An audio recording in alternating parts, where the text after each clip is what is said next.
Assalamualaikum warahmatullahi wabarakatuh. Perkenalkan, nama saya Nada Ulfah, NIM T20181039. Di sini saya akan sedikit menjelaskan tentang pengaruh faktor intelektual terhadap agama guna memenuhi tugas mata kuliah psikologi agama. Pengertian dari intelektual yaitu orang yang memakai kecerdasan untuk belajar, bekerja, menggagas, membayangkan serta menjawab masalah tentang berbagai gagasan. Sedangkan agama yaitu wahyu yang diturunkan Tuhan untuk manusia. Sekarang itu tidak ada lagi orang yang berpendapat bahwa agama merupakan produk dari berbagai proses intelektual. Bahkan, faktor-faktor seperti lingkungan sosial seseorang dan emosi-emosi yang secara samar tidak diverbalisasikan pada umumnya akan tetapi diakui sebagai bagian-bagian dari landasan sikap keagamaan yang sangat boleh jadi mengawali semua jenis pemikiran rasional terhadapnya. Namun demikian, kemampuan berpikir dalam bentuk kata-kata dan mempergunakan kata-kata sebagai bakat untuk membedakan antara yang benar dan yang salah itu merupakan keberhasilan manusia yang bisa diharapkan pengalamannya terhadap perkembangan sikap keagamaan.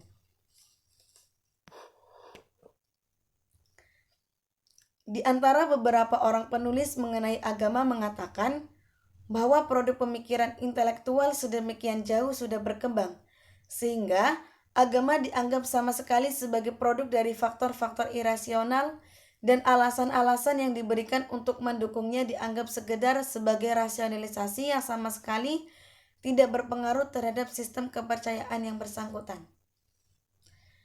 Istilah dari rasionalisasi yaitu yang dicetuskan oleh Trotter sebagai pengganti proses verbal yang digunakan untuk memberikan justifikasi terhadap kepercayaan yang dikukuhkan dengan landasan-landasan lain.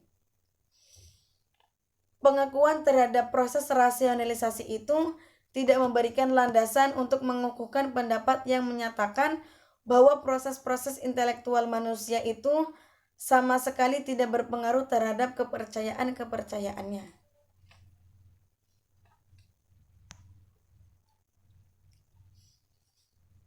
Pengaruh proses-proses intelektual itu boleh jadi tidak seberapa dibandingkan dengan yang umumnya diduga orang.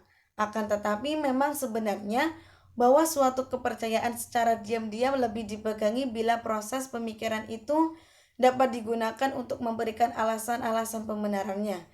Dan kebanyakan orang cenderung meninggalkan kepercayaan-kepercayaan yang di mata mereka tampak kurang mendapatkan dukungan intelektual meskipun kepercayaan-kepercayaan ini menarik perhatian mereka berdasarkan pertimbangan-pertimbangan lainnya.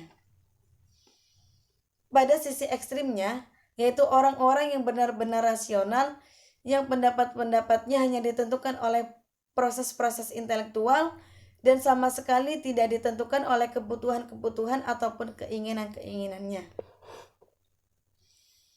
Proses-proses intelektual itu merupakan bagian dari landasan sikap keagamaan.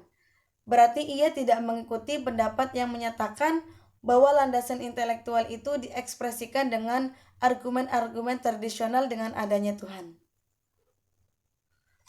Salah satu dari argumen tersebut yaitu argumen ontologik.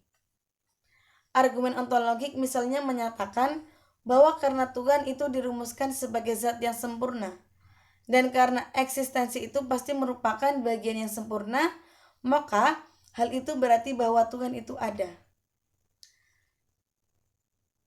Seseorang tidak dapat meyakinkan orang lain yang tidak percaya akan adanya Tuhan dengan menyodorkan argumen ontologik ini kepadanya, sebab baginya ia hanya sekedar permainan kata-kata. Argumen-argumen lain untuk membuktikan adanya Tuhan bahkan dianggap sama saja. Misalnya, ada argumen yang dipungut dari adanya desain atau rencana bahwa dalam struktur makhluk-makhluk hidup dan dalam hubungan-hubungan antara makhluk-makhluk lain terlihat adanya rencana yang sama dengan yang kita dapati pada sistem mekanik. Terima kasih atas presentasi dari saya. Apabila ada salah kata, saya mohon maaf yang sebesar-besarnya. Wassalamualaikum warahmatullahi wabarakatuh.